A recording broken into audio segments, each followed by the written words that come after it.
Bamakɔ ana lamini e cɛ fara muso ka denmisɛn ani babakɔrɔ Tarawele an bɛ bɛɛ lajɛlen fɔ ka bɛɛ lajɛlen waleɲuman dɔn bɛɛ lajɛlen ka ye anw sigilen kunnafoni balan kɛnɛ kan kunnafoni balan in jɔkun kɔnɔ siɲɛ 5 ye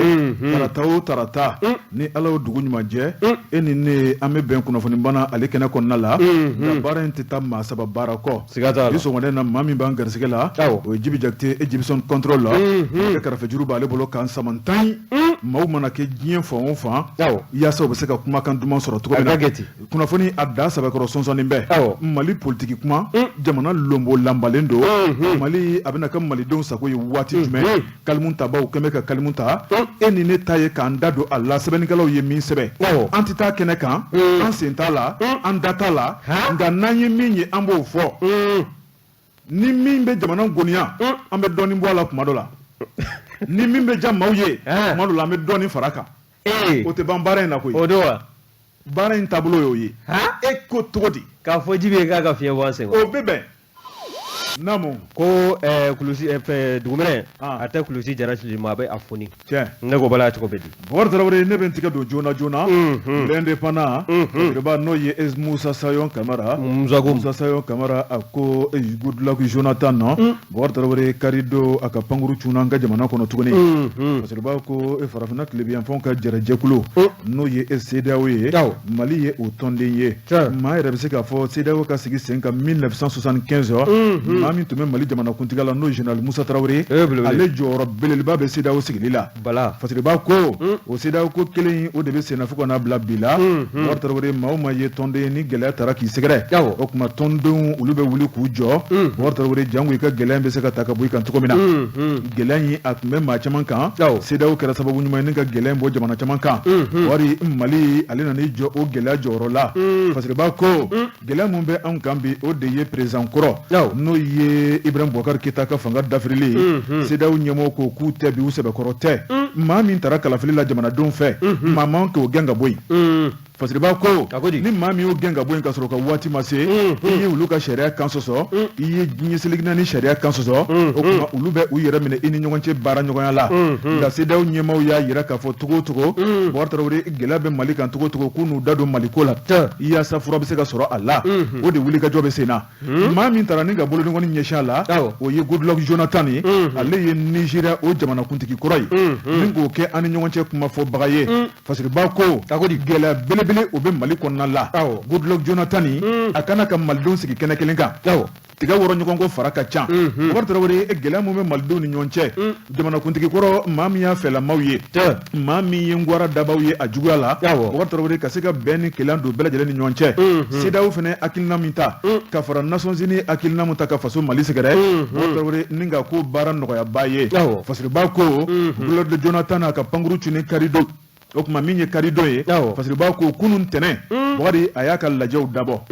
lajɛ kun fɔlɔfɔlɔ o ye premier ministre ye n'o ye Dr Choguel Kogala Mayiga a n'o ye ɲɔgɔn ye u ka ɲɔgɔn ye kɔnɔna la ministre caman tun bɛ Choguel kɛrɛfɛ ni ka kumakan ninnu k'a lamɛn Bokari Tarawele hali n'u dati don a la o tuma baara in a ka se ka k'u yɛrɛ sigilen ɲɛna parce que b'a ko Goodluck Jonathan ni a ye Choguel lamɛn Choguel ko a ko a ka bɔli laban ni kana bila ni nako wɛrɛ la Bokari Tarawele i b'a ye k'a fɔ ko Mali ye paranɲɛ belebeleba kɛ sabu n'i ye kow taabolo lajɛ ale ka plan d'action gouvernemental a y'o bolo da utukalo tile 2 CNT la Bokari Tarawele ŋaniya o ŋaniya b'a ale bolo min ye colonel Asimi Goyita ye danaya mun ta ka d'ale kan a y'a yira k'a fɔ a bɛna baara kɛ malidenw ye o baara n'i y'olu ta k'u lajɛ o ye an ka sariya ye ka yɛlɛma don o la o ye kalafili labɛn n'u ye o ye bɛn ni kɛlɛ donni ye politikimaw ni ɲɔgɔn cɛ o ye Mali ka kalafili kura o labɛnni ye min ye Goodluck Jonathan ye a ko Bel Hakil a ye kuma mun fɔ a sɔnna a ko kuma minnu fɔra o y'olu fana kunkanko ye o y'olu haminanko belebeleba ye a ko o n'a ta o ta u bɛna kuma ninnu lajɛ min kan ka bɔ a la u n'o bɔ a la Bokari Tarawele min kan ka fara kan u n'o fara kan o tuma min ye Goodluck Jonathan ye a ko siga kɔni tɛ min na ale ɲɛ bɛ min na o de ye kan de dira n'o ye sarati kan ye Bokari Tarawele kalo 18 ko sɛ tɛ wuli ka bɔ a fan kan Mali ka transition camancɛ fanga ko y'a dan ye fasiriba ko a ko min ye Choguel ka plan d'action kuma minnu fɔra Bakari n'i y'a lajɛ k'a barika ka bon kosɛbɛ kalo 18 ma Choguel yɛrɛ bɛ kuma in fɔ don min na o kuma a tɔ tora min ye kalo 7 kalo 8 ye fasiriba ko sira mun dira transition maaw ma Bakari Tarawele o de ye ka jamana basigi ni ka kalafili kura labɛn k'a di président démocratique ma o kuma ko de y'u ka baara fangirima ye fasiriba ko ni jamana kuntigi kura nana jamanadenw ye kalafili kɛ ka maa min sigi fanga la ni ka danaya belebele ta k'a da ka Bakari Tarawele ko de b'i disi da jamana baaraw la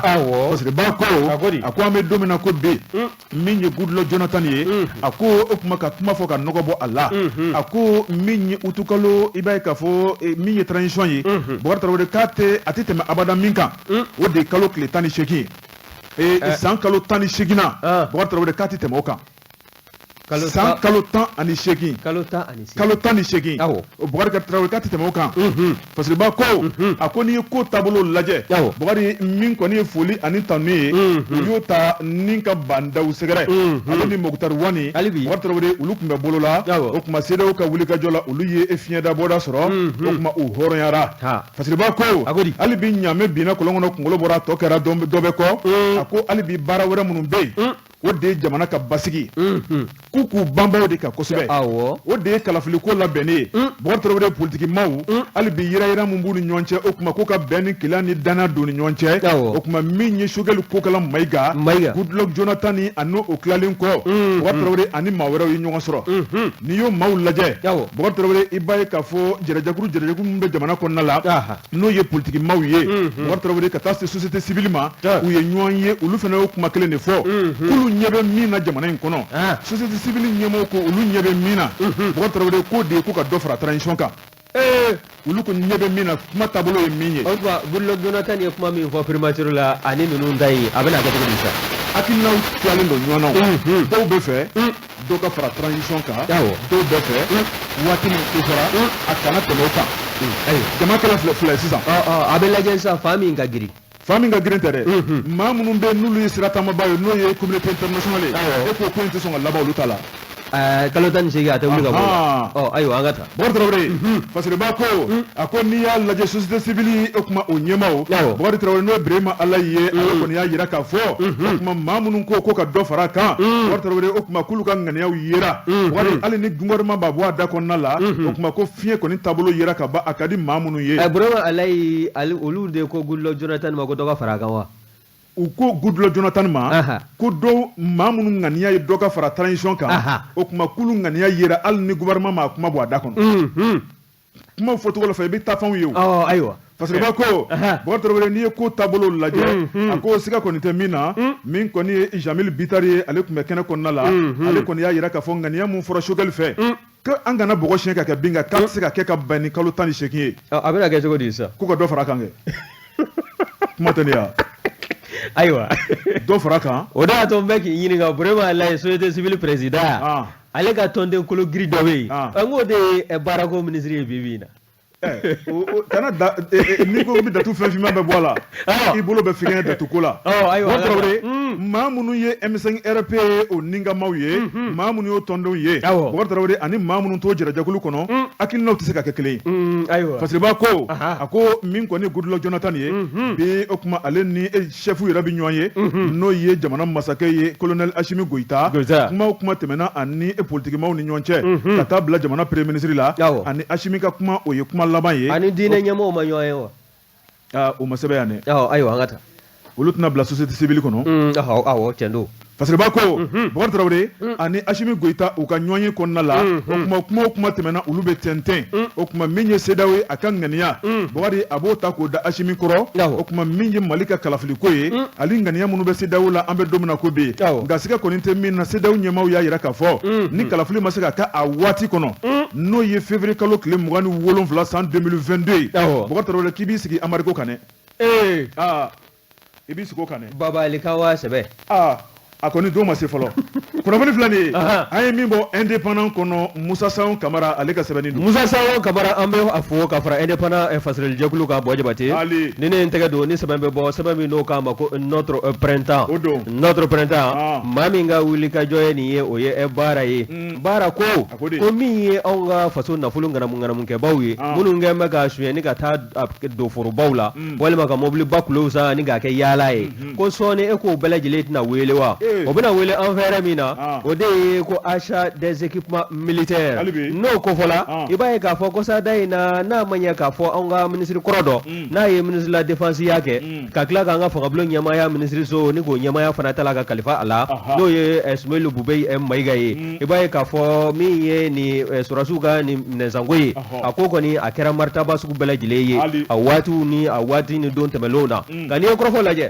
i b'a ye k'a fɔ min ye Sumailu Bube Mayiga ye a ye boli laban dɔ kɛ anw ka kɛnyɛrɛye jabaranin so dɔ plateau sanfɛ i b'a ye k'a fɔ a ye kuma caman sarada a y'a jira yɛrɛ o kɔrɔfɔ kɔnɔ k'a fɔ ko affaire min filɛ nin ye ko affaire in k'a classé la koyi i b'a ye k'a fɔ o dugusajɛ min ye anw yɛrɛ ka jabaranin national ye n'o ye ORTM ye min ye procureur de la république min n'o filɛ nin ye cour suprême na o kɔni o bɔla ni ka na ɲɛfɔli kɛ a y'a jira k'a fɔ ko Sumailu Bube Mayiga bɔla ka kɔrɔfɔ min sansalama jabaranin kɛnyɛrɛye jabaranin so plateau sanfɛ ko kɔrɔfɔ in ko kalon tɛmɛ tɛ a kan ko sɛbakɔrɔ a bɛ fɛn dɔ yɛrɛ ka fili a kɔ k'a ma ɲinɛ a kɔ ko min ye jamana ka sariya kiiri bulon tigilamaw ye k'u bɛ wuli ka jɔ suguya bɛɛ lajɛlen na maa o maa bɛ yen ko e ye jamana nafolo ni k'a jugujuguya walima k'a suɲɛ k'a bila kelen ni dufa kɔnɔna na k'i b'a bɛɛ lajɛlen ni k'a labɔ o kɛla sabu ye min ye Sumailu Bube Mayiga ye a ka wele ni ka taa ɲininka a dalakan na min ye ɲininkali kɔfɛ ka taa se an ka minisiri kɔrɔ dɔ fana ma min n'o tun b'an ka nafoloko n'an ka wariko kan n'o ye économie finance ye madame Buware Fili Sisoko nin bɛɛ lajɛlen bi na u kɔ sɛmɛ bɛ kasobonba kɔnɔna na Sumailu Bube Mayiga ale bɛ Bamakɔ kura min ye madame Buware Fili Sisoko ye ale bɛ tribunal pour kaso min bɛ n'o bɛ muso to a la bole awɔ ale kɔ sɛmɛ bɛ yen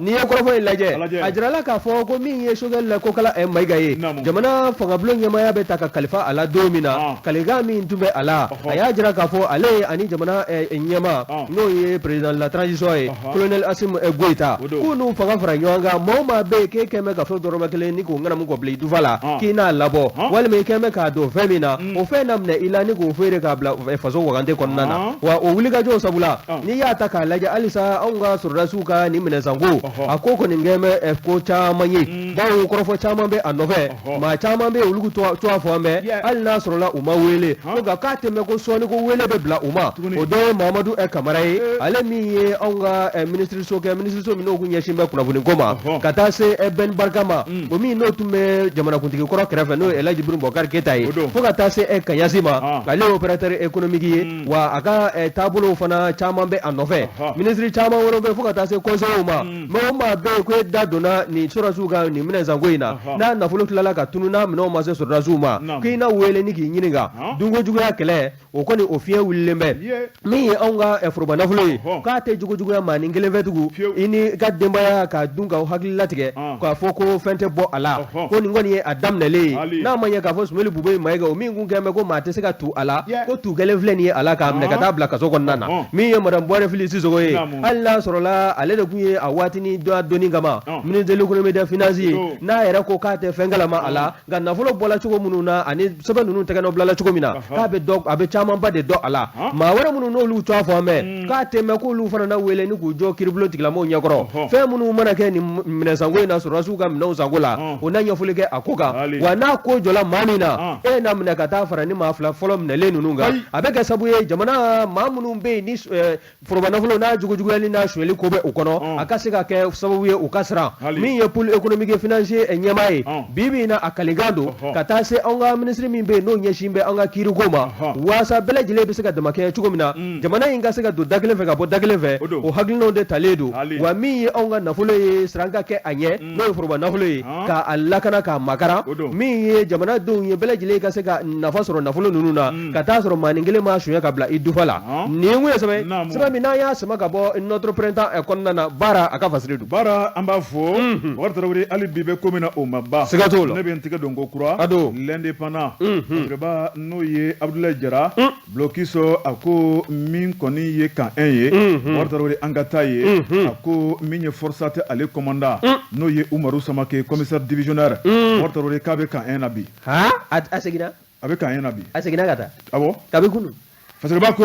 Bokar Traoré nin ko in a gɛlɛyalen bɛ Bokari n t'a bila Bokari a ko in kɛn bɛ o ye a ko siga kɔni tɛ min na ɲuguɲugu bɛ ɲagaɲaga wule a ko jamana masakɛ kɔrɔ ale tile la n'o ye Ibrahim Boubacar Keita ye ale ka fanga yugubalen Bokar Traoré maa minnu b'a fɛ ani maa minnu t'a fɛ Bokar Traoré bɛɛ bɛ k'i ta fɔ tuma min na wulikajɔ belebeleba dɔ kɛra juillet kalo tile 10 tile 11 tile 12 min ye Forçat cɛbaw ye Bokar Traoré olu tun taara Badalabugu kumakan o kuma fila don Bokari min ye taamakɛla tiɲɛnikɛlaw ye ka wulikajɔ k'olu nɔfɛ walima min ye Imam Mahmud Diko ye ni ka t'o lakana Bokar Traoré o de senfɛ o kuma min kɔni ye Forçat cɛbaw ye ko jama girinna ka k'u kan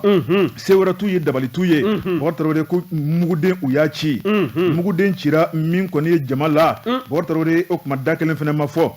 dɔw ko maa 10 ale ni 3 Bokar Traoré dɔw yɛrɛ ko maa 20 ni kɔ parce que b'a ko a ko siga kɔni tɛ min na maa min y'a ɲɛmaa ye ko dɛgɛ sisi bɛ bɔ karatɔ da o kuma min ye commissaire divisionnaire Umaru Samake Bokar Traoré nin ko in o de yugubalen filɛ nin ye wa n'a ɲɛɲini na dɛ bɔ a donni kama maa min fana kun b'ale ni ɲɛmaaya jɔyɔrɔ cɛ a fana n'o to a fa ayi an bɛnale o an bɛnale Bokar Traoré parce que b'a ko a ko min ye kunu lajɛ dɔ bolodara lajɛ in a kɛra maa min fɛ kunu kalo tile 6 a kɛra ministre de la sécurité fɛ ale ni polisi o directeur général ni ka fɔra politiw ka lafasatɔn faralen ɲɔgɔn kan jɛkulu min na n'o tɔgɔ ko synergie Bokar Traoré olu kɔni wulila ni ka ɲɔgɔn ye ɲɔgɔn in kɔnɔna la o kuma u y'a yira k'a fɔ min kɔni jamana fanga ye Bokari o de mago bɛ min kɔni ye Umaru la o kuma sariya tigilamɔgɔw ko ko Umaru kana u k'a ɲininka Bokar Traoré o kuma ko baga ma kɛ Umaru ma fɔlɔ a ma fɔ ko Umaru nɔ ye nin a ma fɔ k'a nɔ tɛ o kuma a ka na a ka ɲininka Bokar Traoré k'a wele kun ye fɛn min ye o ye sɛgɛsɛgɛli ye ni sɛgɛsɛgɛli ma ban abada k'u tɛ se k'a fɔ abada ko nin Umaru Jo ye walima nin Umaru Jalaki ye u k'a to sariya tigilamɔgɔ olu k'u ka baara kɛ parce que b'a ko min ye sariya tigilamɔgɔ ye Umaru wele k'a ɲininka juma tɛmɛnen min ye Umaru ye ɲininkali bannen o kuma k'u ka taa n'a ye kasobonba kɔnɔ baara in kɛra kɛcogo min na o de ma bɛn min ye a jɛɲɔgɔn polisiw ma parce que b'a ko a ko ɛri damadɔni dɔrɔn kalo tile 3 tɛmɛnen Umaru ta Bamakɔ kura kasoban kɔnɔna na ani polisiw ka ntanan gosi o kuma min ye an ka cɛba in ye n'o ye Forçat ale ɲɛmaaba o kuma k'a bɛ kasobon cɛla terrorisiw cɛla an ti jɛn n'a ye bi an ti jɛn n'a ye sini a y'a labɔ a y'a labɔ Bokari hali o kuma in ma mɛn abada jamakulu de bɔra min kɔni marifaw tara min ye tire de sommation ye marifaw k'a dajɔ sanfɛ ni ka bagabagaliw kɛ Bokari mɔgɔ caman kɔni i bolo de kun ka kule o kuma ko nin ye mun kura daminɛtɔ ye Mali kɔnɔ tuguni don o don sabu i bɛ ko kura dɔ ye parce que b'a ko ka bɔ GMS la ni ka taa Bamakɔ kura kasobonba la maa min y'a k'a sen na o de ka ca kosɛbɛ parce que b'a ko u talen hali a ko ma gɛlɛya sabu min kɔni maa caman ka siran tun tɛ dɔwɛrɛ kan o de ye ko finitigilakaw yɛrɛ dama marifatigiw yɛrɛ dama u bɛna da jɔ ɲɔgɔn na ni k'a kɛ guerre yɛrɛ ye o kuma k'a ma ko ye bilen jatigɛ bonyara parce que b'a ko Bokari min ye Umaru ye a labɔra ka d'u ma o kuma a ka taa n'aw yɛrɛ ye Bokari min kɔni ye Umaru ye a taara parce que b'a ko o kuma baara min kɛra sariya tigilamɔgɔw ko o kuma ko jɔnmaya taara k'olu sɛgɛrɛ parce que b'a ko a ko Sam ni Silimat ko o kuma olu ye baara min boloda ko o kuma ko a tɛ kɛ tan abada min ye ministre ye wele bilala ale ma Bokar Traoré min fɛnɛ jamana kuntigi ye n'o ye transition ɲɛmaa ye Asimi Goyita ale fɛnɛ yamaruya di joona joona kunun ntɛnɛn tile ko kana bin ka sɔrɔ wele ma bila Umaru ma tuguni ayiwa parce que b'a ko Bokar Traoré e ko maa wulila ni ka taa Umaru Samake nɔfɛ de ye o kuma a wulila n'a yɛrɛ ye Bokar Traoré ni ka taa kan kɔnɔna la sabu a welela ye o kuma yaasa nin baara in bɛ se ka kɛ cogo min na o kuma ko maa si tɛ sariya sanfɛ maa o maa ni wele bilali ma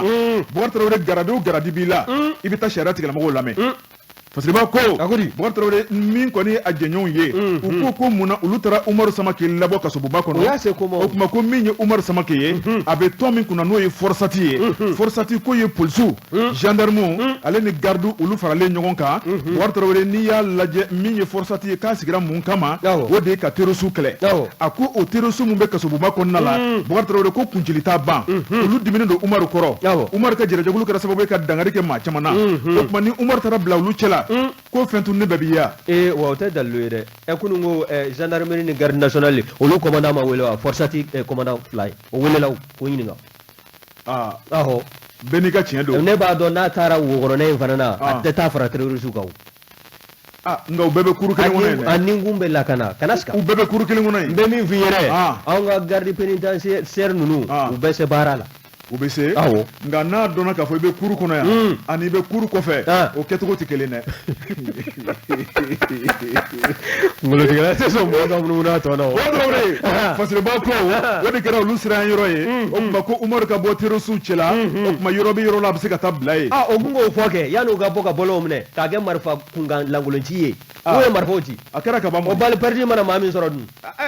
yafa ma bɛ se k'o tigi nin don o la u bɛ ta ni ala ye ala ko n y'o de f'i ɲɛna n'an bɛ nin ko ninnu na ala ko kuma bila kɛrɛfɛ Bɔkari fasiriba ko n'o ye Abudulayi Jara ye a ko siga kɔni tɛ min na a ko Umaru Samake ka wele ko ye sariya batobaliya ye ko sabu n'i y'a lajɛ ko Umaru Samake ale bɛ ka baara kɛ dɔ de ye Bɔkari Tarawele o don in kama hali ni minisiri tɛ yen Bɔkari Tarawele min ye secrétaire général ye ko labɛnw bɛɛ lajɛlen tun b'ale de bolo o tuma ko n'i y'o lajɛ an bɛ don min na ko bi ko kɛmɛ conseil cour constitutionnel la wa waasa ka ko yɛrɛ ka dankɛnɛmaya maaw ye dɛ e bɛ ko inspecteur de police min fɔ dɛ o de filɛ ka dugumama ninnu bɔ ka bɔlɔn kɔnɔna minɛ ten o de y'u su a filɛ dɛ an ka ko tiɲɛ fɔ ɲɔgɔn ye koyi Bɔkari Tarawele ko dalen bɛ o date kuma na o yɛrɛ jabajɛlen bɛ ale b'a dɔn k'ale t'i wele Bɔkari Tarawele ko ni dun ye ko taabolo lajɛ o tuma ko yamaruya o tuma k'a kan ka bɔ fan min fɛ o y'ale de ka fanfɛla ye o tuma ko munna k'o ma wele a bɛ wele a bɛ ɲininka a ko min kɔni ka taa baga Umaru Samake mɔ o tuma k'olu bolo ko ye jɔnmaya ye ko sariya ma ka baara kɛ o tuma min ye Umaru sanfɛ maa fɛn fɛn bɛ yen ko k'u bɛɛ wele ko k'u ɲininka ko o de ka di olu ye o bɛ ɲininka an ka jan fo sɛbɛnni kɔrɔ kana siga kunnafoni filɛ nin ye an ye min bɔ indépendant kɔnɔ Abudulayi Jara ale ka sɛbɛnni don indépendant maaw Buwa Jabate an b'u fo an bɛ taa Jibi fa fɛ jɔ Bɔkari hali bi n baliman bɛ cogo di Buwa Jabate ko joni jalaki tɛ maa ni dugumɛnɛ cɛ sigiyɔrɔ furan ka jɛ ko ɲuman kɔ ni ne ye n tɛgɛ don ni sɛbɛn bɛ bɔ sɛbɛn min n'o k'a ma ko Ordre d'Afrique farafinna fajiri n'i y'a lajɛ min ye wulikajɔ ye maa min kɛn bɛ ka kalimu ta o de ye Yakuba Daw ye Yakuba Daw ko k'i da bɔla kɔrɔfɔ min na sisan n'o ye juillet kalo tɛmɛnlen san 2020 taama min n'o bɔla ka kɛ M5 RFP n'a jɛɲɔgɔnw fɛ a tile 10 ani kelen fo ka se 12 ma ko ni minnu bɔla a ko kɔnɔna na k'a ɲɛ ka ɲini n'a ma ɲɛ k'a fɔ wulikajɔw kɔni kɛla maaw fɛ k'a jira k'a fɔ fangama kɔrɔ min n'o tun bɛ jamanakuntigiya la n'o ye Elhaji Ibrahim Boubacar Keita a n'a ka gouvernement k'o ka wuli ka bɔ jamana ɲɛmaya bulon ninnu sanfɛla la maa wɛrɛw ka se ka jɔyɔrɔ minɛ n'a ko a ko kɔni kɛra maritaba ni bisibasa sugu bɛɛ lajɛlen ye taamaw tɛna dabila min ye Elhaji Ibrahim Boubacar Keita ye a fana kun hakili latigɛlen don k'a fɔ k'a ka fanga k'a tɛna daraki ka bɔ a bolo fo ka taa se donni min n'o bɛnna utikalo tile 18 ma san 2021 kɔnɔna na i b'a ye k'a fɔ sɔrɔdasiw kɔni nana ka na taamakɛla ninnu ka baara tɔ ni ka a kunjɛ wa o sɔrɔdasi kelenw olu de bɛ fanga na bi an bɛ donni na ko bi ko nka ko min ye maa minnu n'o fɔ a la nin don saba kɔnɔna na juillet kalo tile 10 fo ka se a 12 ma san 2020 i b'a ye k'a fɔ wulikajɔw kɔni kun kɛla M5 RFP ɲɛmaya bulon a kun ye kulekan bɔ ko min ye jamana marabaaw ye a donni kama o ka maa minnu kɔni kɛla sabu ye ka nin maa ninnu nin bɔ ni denmisɛnw ni maakɔrɔw cɛw ni musow denmisɛnw ni maakɔrɔw bɛ a la ko a ko k'a ɲɛ ka ɲini wa n'i ye kɔrɔfɔ in lajɛ i b'a ye k'a fɔ min ye wulikajɔw ni fɛɛrɛw caman kɔni sigila sen kan a donni kama nka a ko o ma se ka sira sɔrɔ ko nka ko n'a ma ɲɛ k'a fɔ jamanakuntigi min n'o tun bɛ jamana ɲɛkuntigiya la donni na n'o ye Elhaji Ibrahim Boubacar Keita ye o n'a ka fanga o kɔni dafirila wa min ye fangabulon ɲɛmaa kɔrɔ fana ye n'o ye Dr Bubu Sise ye a donni kama ale fana kun ye premier ministre mandi belebele ye bawo min ye IBK ye bokun b'a wele ko Buwa ka den mandi kun don wa premier ministre ya o kɔni o jɔyɔrɔ kun kolo gɛlɛyalen bɛ a fɛ a kosɛbɛ wa n'i y'a ta k'a lajɛ a jirala k'a fɔ min ye o maa fila in ye dɛ min ye Ibrahim Boubacar Keita ye ka taa se Dr Bubu Sise ma u ka wele fana k'u ɲininka bawo k'olu jɔyɔrɔba belebele bɛ nin maa ninnu ka faali la nin don saba kɔnɔna na wa n'i ye kɔrɔfɔ lajɛ wulikajɔw kɔni b'a la ka kɛ Choguel n'a ka maaw fɛ ko maa caman yɛrɛ fana kun y'a jigi koyi k'a fɔ ko min ye ni n'a ma ɲɛ k'a fɔ ko danaya dala Choguel ko kala Mayiga kan M5 jɛkulu to a la k'a kɛ fangabulon ɲɛmaa ye n'o ye premier ministre jɔyɔrɔ ka ta ka di a ma ko min ye nin baara ninnu ye k'a n'a donna primature la bɛɛ k'a nin ɲɛsin nin ko ninnu ma a bɛ se ka bɔ dibi la cogo min na ko nka ko n'i ye kɔrɔfɔ in lajɛ i b'a ye k'a fɔ ko kow b'a la ka sumaya koyi maaw kɔni bɛ yen bɛ hakiliw bɛ tilala ka bisi basa minɛ maaw b'a la ka siga bawo min ye nin hakilina ye ko ko yalima ko ɲinili nunu ni sɛgɛsɛgɛli k'a bɛ na se a hakɛ la wa ɲininkali bɔnbɛ ka kɛ wa ko n'i y'a ta k'a lajɛ a bɛ da fɛn min fana ma o de ye kapitɛni amadu aya sa nɔgɔ ale ka fanga dafiri waati ne a ye wulikajɔ min ta ka ɲɛsin ala ma hinɛna amadu tumani ture ka fanga ma k'o ka fanga ni k'o dafiri 2012 n'i ye kɔnɔmɔ lajɛ a taara wolofɛn min na ko bɛɛ lajɛlen bɛ o kalama maa minnu fɔ a la k'o kɔnɔna na ni o somɔgɔw wulila ka kulekan bɔ ko k'a minɛ k'a datugu san 7 fo ka se o n'a kunkanfɛn ma i b'a ye k'a fɔ kɔfɛ kiiriko nana don bisi basa la cogo min na k'a kɛ arrangement ye i b'a ye k'a fɔ yafakɛla amadu aya ma wa min ye maa minnu fana fɔ a la ko dɔ kɔni kurula ka don o somɔgɔw fana tɛgɛw kɔnɔna na k'o kɔni kɛla sabu ye maa caman kɔni tola ye bɛɛ lajɛlen tola ni hakilina ye ko wa ko min ye kiiriko ye ko ni kiiri n'a ma boli jamana den kan bɛɛ lajɛlen ni min jalaki o ka jalaki wa ko ni min jo fana don jo ka ta ni ka di o ma k'o de ye kiiri ye jamana kɔnɔna na ko nka ko ni kiiri ko n'a da daminɛna n'a bɛ taa turu a kun kan k'a bɛ kɛ sabu ye maa caman bɛ yen ni ŋaniyajuguw ye o k'u ka hakilina jugu ni k'a ta k'a waleya ka ɲɛsin jamana ma walima jamanaden dɔ ma k'a b'u kunkolo la k'a fɔ ko fɛn tɛ bɔ a la ko nin taabolo min filɛ nin ye maa minnu f'a la juillet kalo 2020 ka minɛ tile ta ka se a 12 ma maa minnu kɛla sabu ye ka yamaruya di finitigilakaw ma ka mugu ci ninnu na k'u ka minɛ wa min ye maa minnu kɔni n'o kɔni k'a ko jɔla o la finitigilaka bɛ o la politicien bɛ o la fo ka taa se jamana jɔyɔrɔbatigi wɔɔrɔ ma minnu kɔni bɛ yen ko n'a kɔni ko jɔla u la o ni ɲagili min ka kan o bere ka ta ni ka yanga u kunjɛ ma nin kun ye sɛbɛn min n'a y'a sama ka bɔ d'Afrique kɔnɔna na Yakuba Dawu a ka fasiri don Tarawele an ta a laban ye boli ye siga t'o la ne bɛ n tigɛ don ko kura info matin fasiriba n'o ye la rédaction ye Tarawele o ko an ka taa gesedalaw ka tɔn n'o ye Rassemblement pour le Mali jamana masakɛ kɔrɔ ale ka tɔn don Ibrahim Boubacar Keita fasiriba ko tɔn in a bɛ maa min ka danganiya kɔnɔ bi o de ye docteur Bokari Tereta fasiriba ko kabini IBK ka fanga dafirila san 1 tɛmɛnen kɔfɛ lajɛ belebeleba dɔ bɛ parti kan ka min boloda Boubacar Tarawele ko bolodara an kɔrɔ sibiri tɛmɛnen fasiriba ko k'a daminɛ jamana kun ka taa bila seleke 4 bɛɛ lajɛlen na min ye RPM ye a ka ɲɛma bonda minnu bɛ Boubacar ni ka fara bureau politique national kan u ye wele bila bɛɛ lajɛlen ma u ka n'u da don tɔn kunkan ko ani jamana yɛrɛ bɛ dabolo min na an bɛ don min na ko be fasiriba ko docteur Bokari Tereta ale de tun ye kumatigi ye a ye kuma dayɛlɛ a ko waati dɔ kuma sera Boubacar Tarawele sabu n'i ye boli o kuma i b'i kɔfilɛ Boubacar Tarawele n'a sɔrɔ i ye paraɲɛ caman kɛ a ko RPM a ye jamana mara san 7 a ka jamana kuntigiya dan'o ma a ko an bɛ don min na ko bi jamana kuntigi ale kɔni sigilen bɛ jamana kuntigi da tɛ tɔn kɔnɔna la Boubacar Tarawele olu ni jamana kuntigi de jɛra ni ka baara in boloda ɲɔgɔn fɛ a ko u ye ɲuman caman kɛ Boubacar i n'a fɔ minɛn caman da jɛngɛnna u bolo Boubacar Tereta ko Boubacar Tarawele ko maa i ɲumankɛtɔla kuma dɔ la i bɛ juguman kɛ ko maa si t'a dabɔ a kama abada jamana baara la i ka fɛn kɛ min man di jamanadenw ye o tuma fɛn de bɛ se ka jɛngɛ i bolo baara de bɛ se ka tiɲɛ i bolo a ko sanba jo tɛ fɛn dɔ la o tɛ wɛrɛ cɛ kun bɔ a ko n'i y'a lajɛ ŋaniya mun b'olu la Boubacar o de ye ka jamana kɛ kɛlenw jamanadenw sago ye yaasa olu bɛ ka se ka to fanga la kudayi ye n'olu dɛsɛra u la Boubacar o tuma a se de t'u ye a baara kɛ san 7 kɛl'o la dɛ jumɛn na jamana ma ta ka kalifa RPM na wa o kɛra gesedara ka tɔ u kun tɛ temps yɛrɛ sira kan de a tigɛra 7 la o ka nege to dɔw la ka nege bɔlen to dɔw la dɔw bɛ fɛ ka don ministeriya kɔnɔ dɔw bɛ fɛ ka kɛ directeur national ye ma fi fanga n'i ye jɔyɔrɔ dɔ avantage la bɛ min f'i yɛrɛ Bɔjɛ Bate maakɔrɔ ninnu filɛ nin ye n'u tola ka gɛrɛ duman na u t'a bila dɛ Boubacar i da bɛ se ka don duman na cogo di a ma f'i ye fo n da jolima ni da jolima tɛ n t'a bila Boubacar n ko ye duman de e ka nin climatiseurs lajɛ i b'a kalama ministère climat ani so tɔw climat tɛ kelen ye cogo di ni dakabana centrale i ka kɛ conseiller ministère dɔ la wa Boubacar i ye ci caman kɛ ministère kɔnɔna la dɛ i ni dakabana climatiseurs ni dakabana m'a f'i ye foto ni dakabana VVT k'e ka don o kɔnɔ karamɔgɔ dama in wara cɛ diya ka di koyi a sɔrɔbaliya la kibaru a sɔrɔbaliya don i m'a ye a kɛlɛ cayalen bɛ i m'a ye kunun guloki dɔ tun bɛ dɔw kana guloki koyokoyalen ani bi guloki basɛnbaw b'u kana bi fo ka taa bila min ye kɔɔri basɛn dagabanaw ye kunun wa mun t'an bɛ kunnafoni ɲini na CCB la ɲɛ b'a dɔw la n ka to ni basɛnw bɛ ɲɔgɔn na cɛ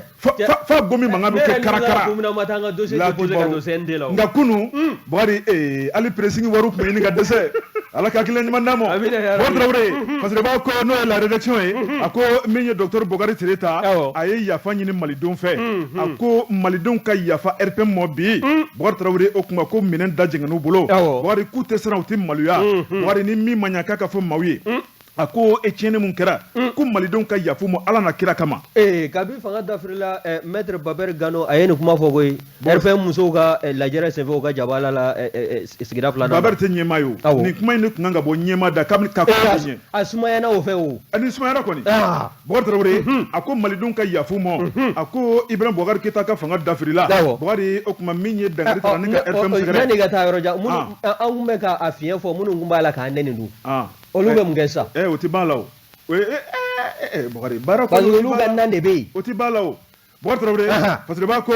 a ko min ye docteur Bubakari Ture ta ye a ko a tɛ maloya a tɛ siran yafa ɲini kɔfɛ Bubakari Tarawele ko hakilina kura de bɛna ta RPM na Bubakari Tarawele ko sabu olu ka tɔn ye politique tɔn ye ko sigikun foyi tɛ politique tɔn na o de ye ka jamana mara o kuma ko sini ma u bolo manabɔlen bɛ jamanakuntigiya nɔfɛ tuguni u dan b'u yɛrɛ la u b'a dɔn k'a fɔ malidenw bɛna danna kura ta ka da u kan o kuma k'u bɛ min fɔ jamana bɛ maa minnu bolo n'o ye transition ɲɛmaa ye Asimi Goyita n'a ka fanga bolo o kuma k'olu yafara olu jɛnna o kuma ko k'u dɛmɛ n'u dɛmɛna Bubakari Tarawele ko maliden bɛɛ lajɛlen de dɛmɛna n'a ma ɲa u bolo Milimo ka kuma tɛ malien bɛ victime de fɛ ni yɛrɛ kɛ victime ye hinɛ b'aw minɛ kana siga Bubakari Tarawele n'a minɛn da jɛngɛnna olu bolo ko ye Mali kɔni o ye minɛn da jɛngɛnnen bɛɛ lajɛlen bolo o kuma k'olu ka dɛmɛ bɛ transition ye o kuma Bubakari Tarawele ko hali bi olu fana sigilen bɛ n'u welela k'u bila diɲɛlatigɛ fɛn o fɛn na k'u labɛnnen don u da b'a la u sen b'a la Bubakari Tarawele ko faso o kuma maa si ma bon jamana ma kunnafoni filɛ nin ye an ye min bɔ info matin kɔnɔ la rédaction olu ka sɛbɛnni don Bajabate info matin ka fara rédaction maaw kan an b'u bɛɛ lajɛlen fo n tɛgɛ bila n k'i sɔn o tɛ maa ɲumanya ye ni ne n tɛgɛ don ni sɛbɛn bɛ bɔ sɛbɛn min n'o k'a ma ko la sirène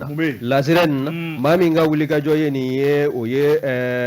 dugu fana Keita ye dugu fana ko k'an ka taa Bagineda mairie la dɛ Bagineda mairie e ko sɔɔni funufunu a tɛna wuli mairie kɔnɔmaaw nɔfɛ wa k'a sabu kɛ min o ka maire ba ye n'o ye Saliya Jara ye ale yɛrɛ ye kasoden kɔrɔ ye o bari a delila k'a minɛ ka n'a datugu a tilala ka bɔ nka a bɔlen kɔfɛ a ye ko kɛ ko min kɔni n'o juguyala ni kɔrɔlen ye bawo ni ye kɔrɔfɔ in ta k'a lajɛ min ye anw ka ministre min n'o ɲɛsin b'an ka kiiriko ani adamadenya hakɛw bɛ se ka lakana cogo min na n'o ye droit de l'homme ye Mamadu Kasoge a ko a naka kɔni sugandilen kɔ ka bila ni ministre so kunna a y'a jira k'a fɔ ko maa o maa kɔni bɛ yen sa ko dunkojuguya suma b'i nɔfɛ walima dunkojuguya fɔla k'a jɔ e la walima a dɔli kɛwalew la k'e na minɛ ni k'i wele k'i ɲininka n'i ɲininkana i na bila kiiri tigilamɔgɔw ka bolo kan wa i ni ɲagili min ka kan n'o ye sanction ye o na ta ni ka ɲɛsin i ma min ye Mamadu Kasoge ye a kɔni a ye nin kɔrɔfɔ bɔ ni k'a sansalama wa a y'a jira fana k'a fɔ jamana womisɛn bɛ yen baarakɛda kumaba fara misɛnman kan jamana taw fɛn fɛn kɔni bɛ yen ko jamana suma b'i fɛ ko kɔni n'a ko n'a nafolo ko n'a ma lajɛya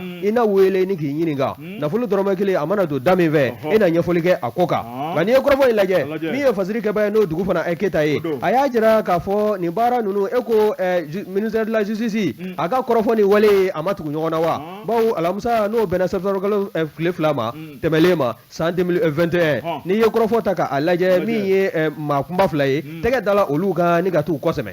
n'i y'a ta k'a lajɛ maa fɔlɔ o ye fonctionnaire ye min kɔni n'o bɛ affaire domaniale kunna ni o ye madame Bokum ye madame Bokum ale ye fonctionnaire i n'a fɔ n da tun la cogo min na a bɛ affaire domaniale ale bɛ o kow kɔnɔna ni k'a ɲɛnabɔ ka taa fara Olivier Kamara kan secrétaire général don mairie la n'o o filɛ nin ye Bagineda mairie o kɔnɔna na o fana bɔlen koyi o dugujɛ n'o bɛnna juma ma septembre kalo tile 3 o wulili b'o nɔfɛ halisa koyi funufunu wulila ka jɔ n'i y'a ta k'a lajɛ min ye maire nɔfɛmaw ye ka taa se maire ba yɛrɛ ma n'o ye Saliya Jara ye o kɔni o wulila nɔfɛ a n'a ka adjoint Jean-Marie Dako k'u bɛɛ lajɛlen minɛ ŋɛɲɛ ni ka t'u datugu wa Jean-Marie ale kɔni tɛgɛ dalen kɔ maire kan ni ka taa a ɲininkali busamisɛn gala i b'a ye k'a fɔ Jean-Marie a ye duuru dɔ fiɲɛ na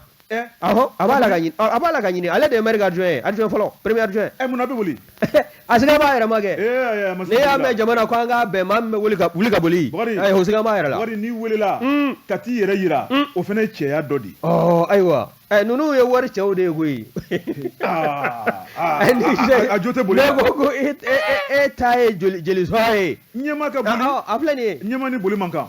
temena ye min ye jabaru da ko ale min ye salia jara o ka danga ye o koni afana anyini be bibi na tega sen tega da aka folo yini lu koni be sena bawo ajara ka fo meri ni anofema nunu no ya aka complice nunu ye o koni ani munu ye ni jejugu ni ka sigi senga o ya ta ka nyeshi titre foncier do de ma titre foncier tigi yere ma la ko dole no al nasr la fazri ke ba ama atoko sebe titre foncier yere be yoro mina o de dugula koro ye dugula koro meri na ka mo gonde tare o keni titre foncier ga de ka a morsele ka kila ka fere ina fo ni keme ka ngomi bla aseti kono ni ka sigi stradala ka bulletin bola jagle ya yere koni sisan koni titre foncier kungo ma no ko idda sera jiri mo sisan idda se me jiri mo dugugolo ko mali kono subhanallah subhanallah bibi na bagneda konna na ibaye ka fo tege dalengo ni madama do foloka mi ye bagneda sigi bawo ye bela jile ngoni fiedma kema ku viva patri ke ba ka fola ko bawo mere na ka mo bina ma chama ne ga ke ga foro ka morsele ka ke usago nu dungoye ka na fulo dun fil sante fi kuma ta sanfia ka wuli wani gorofo mi wulle flani wa mi salia ye ibaye ka fo ne ma fi yena ngoni te ashen fole akoka ta sema ka so ba konna na aka shen folo doina na fulo mi no tunu na bulu de ona fulo mugu hage beti jo se fawar million keme duru ani million muga na ma kele o kunu ki sigi jara hamali sale ajara million keme duru ani million muga ma kele ale kele o manze sigi nae sakana jongwala bwa ni jelu e solio welila dabaka mau no ye solio welila be mobulu bedi yanfe dugolo bedi yanfe ja tata dugolo yere kabako se nu ya welila a fasaw beda jamar da koy mali tabolo do ikan kuson ni mo ulu feti nyinga inso ikalala ulu ti nyinga wari mu nibina dia wari jelendo wari jelinte tata fle kasolani wa yere be kasola ka ba minon sir laka ba subhanallah ni ya shi fulana abena examen passé Allah kana me ba cha bon wura lycée technique ale ko ni awele me ni ngata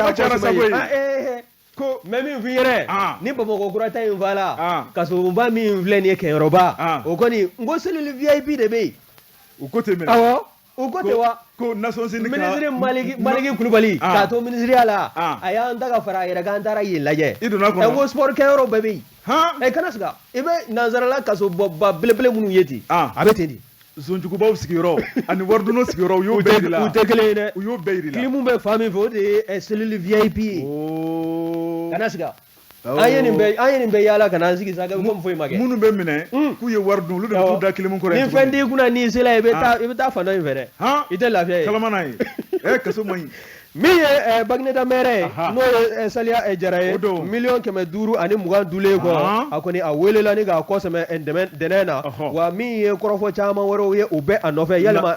mo be saka fo ko atina boni ngoina ba mi ye zone agricole mi no be kole o fana o ye député koro do fana ka wuli ka joye o député koro ni o fana ka korofo tagala no ye tumani jaraye tumani jara o fana sembe o dugolo o ngana mulila wa ni ko bagneda era merita ka laje o mere manna ye mere mi ngoni ni aye bara tlele ke bele jele ga se ga nimisi wasa soro o dobe talige Mahamadou Traoré la ale mi no o kera bagneda mere folo ye o fana o labana kasola foga ta se ma were ma mi no ye etmani jaraye tumani jara ko fe mi ye salia jaraye o fana naledu o nale o koni ke dugolo ga dugolo ngana mun ngoni o keme mere nunun tabulo ye bagneda wa nu mata bimami nga ko ga tige forum ne ola ko o morsele ko fero sagonu dugana o beta jamana yere ga yoro woro mine munu ye titre fonzo ye ko morsele jagle ya kono ko bela jile ni go fere ko na folo blu duvala ka benja keni aye ubadu sena ubadu dala makan ni nguye sebe mi na ya sama gabo la sirani konna na dugu fana eketa ale ka fasiru ambe dege mi o bebe o kuma jibi ka fieni bonse wani wate namu nego bala to bedi Bokar Traoré ntara nana dandigali wɛrɛ t'o la bilen siga t'o la ne bɛ n tigɛ don joona la priorité parce que ba n'o ye la rédaction ye Bokar Traoré u ko an ka taa Sanukɔrɔba commune na Bokar Traoré min ye protection civile u ye u ka so kura sɔrɔ parce que b'a ko n'o de tun ye dugudenw haminanko belebeleba ye parce que b'a ko Sanukɔrɔba Bokar Traoré ale ni Bamakɔ ye paraɲɛ kelen ani ɲɛ wawa ye ko n'i ye jateminɛ kɛ maa minnu bɛ bɔ Bamakɔ n'u k'u kunda Sikaso kan a fɔ min ye Koniwari sira ye Bokar Traoré ni ka taa bila Burukina la o ko mobiliba caman bɛ yen u bɛ tɛmɛ Sanukɔrɔba fɛ a ko kasara caman bɛ yen Bokar Traoré min kɔni ye kulekan ye i b'a ye k'a fɔ o de bɛ duuru yɔrɔw ni ɲɔgɔn cɛ min ye protection civile ye u ka jabalaso Bokar ka bɔ Bamakɔ walima ka bɔ Buguni a ko n'i ye fura kɔnɔna lajɛ a ka jan kosɛbɛ parce que b'a ko ni protection civile n'a gɛrɛla dugudenw na a bɛ kɛ sababu ye maa minnu bɛ n'u ye jankaro sɔrɔ Bokar ni ka maaw ni kisi joona o de hakilina kɔnɔna la sigikafɔw ni jateminɛw nana kɛ min ye conseil communal ye Sanukɔrɔba Bokar n'a ɲɛmaaba bɛ maire yɛrɛ bolo n'o ye Mamadou Zan Traoré o tuma conseil bɛɛ lajɛlen nana yira maire la k'a fɔ an ka lajɛ an ka centre de secours dɔ jɔ an ka commune kɔnɔ Bokar Traoré bɛnkɛr'o ma sɔn kɛr'o kan parce que b'a ko a ko o ŋaniya sirilen Bokar u ye sira taama ni ka ministre so yɛrɛ sɛgɛrɛ n'o ye ministère de la sécurité de la protection civile ye ni ka taa bonya da olu kɔrɔ a don in kama Bokar u jɛnna n'a ye u ko yɔrɔ mun tali ka di maa ye ni ciri ko tɛ k'i ma baasi ye siga t'o la parce que b'a ko o tuma min ye bureau communal ye u y'a kanu sa n'a dun ma k'a fɔ olu de hakilina in ta b'a ye o tuma Bokar u b'u dalakan bato a bato cogo la nafolo kan ka don a la u b'a bɛɛ lajɛlen sara parce que b'a ko Bokar joona u taara kɛnɛ fiyɛ k'o lajɛ n'o ye 3635 mètres carrés Bokar min kɔni yɔrɔ mun baaralo kɔnɔna la o de ye 451,3 mètres carrés Bokar Traoré min bɛ kɔfɛ o ye 3184 mètres carrés parce que b'a ko nafolo mun donna yɔrɔ in na a bɛ t'i jɔ sefa wari 1,100,000 ani 1,10,000 ani 100,000 ani 2,000 ani 230 ani 30 260 parce que b'a ko a ko n'i y'a lajɛ ni 1,100,000 ani 1,10,000 Bokar Traoré a dɔrɔmɛ kelen ma bɔ maa si kun Bokar Traoré dɛmɛbaa wɛrɛ tɛ yen jamana ma foyi di min ye Sanukɔrɔba commune bureau communal ye u ye ŋaniya min siri a bɔra olu de ka kɛsu kɔnɔ n ko ni jamanadenw sɔnna ni ɲɛmɔgɔw sɔnna baaraw dɔw bɛ o bɛ kɛ voilà sigida dilanni nin n'a ɲɔgɔnna a bɛ bɛɛ bolo i bɛ se ka min kɛ sigida dilanni na kɛ dɛ maa si ka n'i sigi ka ɲɔgɔn ɲɛda la fo jamana ka kɛ a bɛ minɛ ni kan min ni kun min ye a ka t'o da fɛ n'i y'o kɛ siɲɛ kelen siɲɛ fila n'i nana siɲɛ wɛrɛ n'i ko maliyɛn ma n bɛ fɛ ka nin kɛ a fɔ a bɛ pressé commune urbaine tɛ fo commune rurale o mairie de filɛ nin ye ka 1,100,000 ni 1,10,000 don so kelen na k'a di jamana ma wari ɲini yɔrɔ tɛ foyi tɛ fo an ni kisili ka an ni kisi ka jamanadenw latanga jamanadenw bɔ tɔɔrɔ kɔnɔna la a b'a kun bɔ dɛ ni bɛɛ bɛ ɲɔgɔnna kɛ jamana bɛ jɔ de jamana jɔli waritigi mun bɛ yen n'u bɛ se ka nin kɛ Bokar Traoré politique maa min bɛ yen n'u bɛ se ka nin kɛ kuntili t'a ban nka bɛɛ b'i koro yɛrɛ kan k'an ta kɛ dɛgɛ ye ka bɛn kelen d'a ma Bokar Traoré parce que b'a ko a ko siga kɔni tɛ min na so a Koromokari la maa min fɛ o de ye ministre de la sécurité de la protection civile n'o ye colonel major Dawudu Alido Mohamadine o tuma ale kɛrɛfɛ Kulukoro gouverneur ale bɛ yen n'o ye colonel Lamini Lamini Kapori Bokar kuma Sanogo ale fana kɛrɛfɛ min ye commission défense sécurité min ye CNT kɔnɔna ye n'o ye général min kɔrɔ Kane ye ale fana kɛrɛfɛ Bokar min ye protection civile ale directeur général ye n'o ye général de brigade Bokari Kojo Bokar ni ka taa bila Bamako ale directeur régional ye min ye Adama Jatigi Jara ye parce que b'a ko a ko Sanukɔrɔba commune maire ka taa bila a ka dugutigi ani dugudenw muso ko maa si ma to kɔ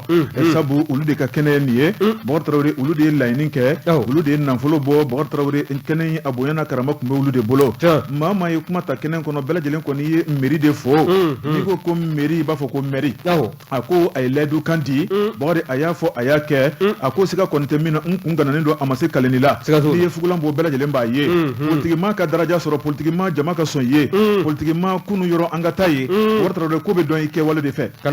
Fasiliba ko maa min Sanakɔrɔba commune maire n'o ye Mamadu Zan Tarawele a ko siga kɔni tɛ min na a sigi fura dama kana bila bi la Bubakari Tarawele o kuma ko jɔnfɛn bɛɛ lajɛlen bɛ fili nka ko n'i y'a ka kɛtaw lajɛ a ye min kɛ ɲuman sira kɔnɔ k'o de ka ca a ye min kɛ juguman na Fasiliba ko o kuma ni maire y'i sigi kun dɔn ka ban kuma commune denw bɛ lafiya a ko min ye Sanakɔrɔba commune o kɛra misali jamana yɔrɔ o kuma min ye maire tɔ k'u kan ka misali ta Sanakɔrɔba kan miliyɔn 100 ni miliyɔn 10 u bɛ se k'a ɲini cogo cogo k'a don jamana ka bɔ nɔgɔla dɔ la Bubakari Tarawele yaasa jamanadenw bɛ se ka lafiya kunnafoni filɛ nin ye an ye min bɔ la priorité kɔnɔ a ka bi bɔli don Jabate ne ye priorité bila ne bɛ priorité ta maa min n'o kuma bɛ a y'i sɔnni sinsin maa minnu fana ka kunnafoni kan o de ye studio Tamani a kumana fɛn min ka priorité kɔnɔna na o de ye min ye fanga daraki min n'o bɔra ka kɛ Laginɛ jamana na i b'a ye k'a fɔ min ye kari tɛmɛlen ye k'o kɔni o kɛla don ye don min n'a bɛ to Laginɛka bɛɛ lajɛlen hakilina na wa kɛrɛnkɛrɛnnenya minnu dun bɛ faaba kɔnɔna na bawo maa dɔ bɛ yen n'o y'o ka cɛkuma dɔ ye n'ale yɛrɛ fanga darakilen kɔ danaya dala ale de kan o ka cɛmancɛra fanga ɲɛmaaya k'o ta ni k'o kalifa a la n'o ye colonel Mamadi Dumbuya ye Mamadi Dumbuya a n'a ka cɛ Dumalakaw ye ne bɛnkɛw ye Mali Dumbuya Laginɛ Dumbuya Konowari Dumbuya Burukina Dumbuya a bɛɛ kelen Ejibi u bɔra yan ka t'u sigi a bɛɛ kelen a bɛnkɛ Jɔnwala n'i ye nin lajɛ non siga tɛ i ka nin bɛɛ ni denya la président de la République de Guinée nin ye cɛja ye koyi cɛja don dɛ n bɛ girin bɛ sɔrɔsikɛ kan minɛ o tɛ nin ye wa tini b'a minɛ de tini b'a minɛ i b'a fɔ ko kan un dangele kuma banna ye ne ye escadron Lansana Tabaketa a n'u bɛɛ kundama bɛ kelen belebele jamanja oui min ye colonel Mamadi Dumbuya ye e ko min ye France 24 o min ye Faransi kunnafonidi sira dɔ ye Jabarani a ye kɔrɔfɔ bɔ ni ka sansalamɔgɔw sanfɛ a y'a jira k'a fɔ min ye professeur Alpha Condé o min dun ye jamanakuntigi ye Laginɛ k'o kɔni k'o ka fanga k'o ye dansigi kɛ a la dansigi kɛlen kɔ a la ko min ye institution ye o bɛɛ lajɛlen filen kolonci k'o da kolonci min ye Laginɛ sariya sunba ye n'o ye constitution ye o fana k'o bɛ sonsori fɔlɔ yanni k'o ɲɛ ka sɔrɔ nin ye kɔrɔfɔ in ta ka lajɛ min ye nin fanga daraki ye a bɛ waati jan bɔ sigakun kɛmɛ bɛ nin taabolo in na koyi nka min ye colonel Mamadi Dumbuya ye ko jɔn ye yɛrɛ don dɛ maa ye n'i y'a ka taabolo ni k'a ta k'a lajɛ maaninfin kun t'a dɔn koyi mɛ a lakodɔnna diɲɛ fɛ kɛrɛnkɛrɛnnenya min ye Laginɛkadenw ye olu ye a lakodɔn san 2018 de o sɔrɔla o ka jamana ka yɛrɛma hɔrɔnya tali o san 60 o ɲɛnajɛ seliw kɛtɔla i b'a ye k'a fɔ défilé ale de kun kɛn bɛ maaninfin ɲɛbila ye waasa cɛja min jɔ mɛ n'a taamatɔla bɛ ka garibu minɛ k'i ɲɛsin président sigilen ma force spéciale maaw ɲɛ ale dun ale de colonel Mamadu Dumbuya ye Mamadu Dumbuya a kɔni a ye nin baara ninnu kɛ nka 2018 de i b'a ye k'a fɔ a sela ka jira diɲɛma na Laginɛkaw ka se k'a ka baara kɛtaw ni a yɛrɛ taabolo ni ka dɔ fɔ a munya a la min ye professeur Alpha Condé ye Laginɛ jamanakuntigi kɔrɔ o kun ye wele bila a ma san 2018 ko kelenw la k'a fɔ ko min ye maa kofɔlen ye a ka na kɛlɛ ni a ka maa don sugandi siya ko tɛ a la min ye taabolo ko tɛ a ko kɔnɔna na bɛɛ lajɛlen dama ka kɛɲɛ jɛkulu la min n'a bɛ wele jɛkulu kɛrɛnkɛrɛnlen min bɛna lakana ni ka se ka dɔ fara sɔrɔdasi tɔw ka baara ni ka wulikajɔ kan Laginɛ kɔnɔna na ni k'a to a da ko force spéciale o force spéciale olu kɔni a ye hakilinaw ni wulikajɔw kɛ k'o jɛkulu ni k'o sigi sen kan président a tɛ voyage ni nin maa kofɔlen tɛ a nɔfɛ a n'a ka maaw ka taa se taabolo wɛrɛw ma n'o kɔni ne a taa se ko mɔgɔninfin de bɛ Kamaru kɛnɛ kelen kɔni kɔnɔna na wele bɛ bila a ma a ko kan ka kɛ cogo minnu na a kɔni a bɛ wulikajɔ kɛ k'o ko bɛɛ lajɛlen timɛ fo ka n'a kɛ dagarandilenw yɛrɛ y'a fɔ ko maa kofɔlen ala ni manja min bɛ a nɔfɛ a n'a ka baara ɲɛdɔn i b'a ye k'a fɔ min ye sɔrɔdasi tɔw ye ani ɲɛmaaya bolo tɔw bɛɛ lajɛlen kɔni kun kɛn bɛ ka sinaya kɔni ta ni ka ɲɛsin a ma nka o ma salaya ka baara la nka a nana jate minɛ kɔsada ninnu na k'a fɔ taabolo min n'o kɔni bɛ a la président kɔrɔ la n'o ye professeur Alpha Condé ye k'o kɔni kɛn bɛ jamanaden kelen na bɛɛ lajɛlen ka dusukunfunu ye ka ɲɛsin a ma o de kɛla sabu ye kari tɛmɛlen o ka wuli ka jɔ kɛ min ye professeur Alpha Condé ni ka dansigi kɛ a ka fanga na a ka mandat sabanan kɔni ko o dansira la k'a minɛ ka bɔ yen ni ka taa lamara yɔrɔ la a yɛrɛ ka fɔ la a mara bɛ yɔrɔ min na o yɔrɔ kɔni ko foyi tɛ a ninkun sɔrɔ ko k'a minɛ a waati kana bugɔ sisan la i b'a ye k'a fɔ ko min ye anw ka farafinna jamanakuntigiw ye ko maa si ma laseli kɛ ka ɲɛsin taabolo ninnu ma ko nka ko min ye organisation sous-régionale ye min ye Union africaine ni UEMOA ye olu kɔni ye sɛbɛn kɛ k'a jira k'a fɔ ko min an bɛ don min ko bi ani an bɛ diɲɛ laban tile minnu kɔnɔna na bɛɛ ya n'o ye démocratie ye o taabolo ko bɛ fanga daraki ni k'o kofɔ n'o ye coup d'état ye ko nka ko min ye halisa jɛnsɛnilani tɔnba o ɲɛmaaba n'o ye Antonio Guterres ye ale kɔni ye a jira Nations Unies tɔ la k'a fɔ min ye Alpha Condé ye n'o ye professeur Alpha Condé Laginɛ jamanakuntigi kɔrɔ ko wa bɛ min ɲini sɔrɔdasiw fɛ ko fɛn kana a ninkun sɔrɔ wa i b'a ye k'a fɔ kununko fanga darakilen kɔ kununko ntɛnɛn a ye min ye nin cɛjan ye a ye wele bila jamana faamakɔrɔ bɛɛ lajɛlen ma faama min bɛ yen n'o kun bɛ minisiriyaw ni jɔyɔrɔ wɛrɛw la minnu kɔni n'i bɛ se ka ko dilan wele bilaliw bɛɛ lajɛlen ma wa min ye a yɛrɛ ka jɛkulu kɛrɛnkɛrɛnlen dɔ fana ye olu fana taar'u sigi jabalanin na k'a fɔ ko diɲɛmaa ka kɛ u seere ye min ye Laginɛ télé nationale ye k'a fɔ ko min ye Laginɛ président kɔrɔ ye ko dansigikɛla a ka fanga na ko wa ko min ye sɔrɔdasiw ye k'olu de kɔni bɛna ɲɛmaaya minɛ waati ni don natɔ kɔnɔna na min ye kalata ye n'u hakili sigila waati min na o n'o kalata fana waati k'o don ni k'o da maaw tulo kan nin ye mun ye sɛbɛn min n'an y'a sama ka bɔ la priorité kɔnɔna na olu y'a sɔrɔ studio tamani fɔ an bɛ min fɔ ala kana ta in kɛ Musa Dadisi Kamara ta ɲɔgɔnna ye o tuma ala k'a ta in kuncɛ cogo ɲa sabu marifa kɛlɛ man ɲi Musa Dadisi Tuma Jakite Jakitelaka dɔ ma fɔ k'a bɛ mugu de ci Musa Dadisi la wa ko Tuma Jakite fanga man ɲi koyi ka tila k'a ta ka taa dogo lasigidenso dɔ kɔnɔna na Laginɛ ka tila k'a den ka bɔ tugun ka taa n'a ye jamana wɛrɛ kan tulobilen ma ɲi Musa Dadisi ka verre noir ma ɲi fo k'a kɛ sangawuli Laginɛ bɛɛ de b'a san k'a wa i m'a ye cɛjan i bɛnkɛ ɲɛ na bɛnkɛ du ko fɛnɛ don dɛ o tuma i kɔlɔsi Dadisi ta kuncɛ cogo ma ɲa dɛ Tarawele an bɛ bi ta in bila yan o bɛ bɛn foli ani ta ni ka an denkɛ sɛgɛrɛ o tuma e denkɛ tɛ dɛ ne denkɛ joni n'o ye Iba Jalo Benga Iba Jalo cɛnka jɔnima don dɛ ah non c'est mon premier garçon non jɔnima don o tuma min ye dankɔrɔba ye wari an baarakɛɲɔgɔn don an b'a fɔ ani a baarakɛɲɔgɔn bɛɛ lajɛlen ka fɔ Benga na wari an bɛ dankɔrɔba in fɔ n'o ye El Hadj Mohamed Sako PDG de Sako Holding Kɛnzanbugu min ye Sako Holding a bɛ mun baara de kɛ a ka ca dɛ cɛ kelen bolo caman don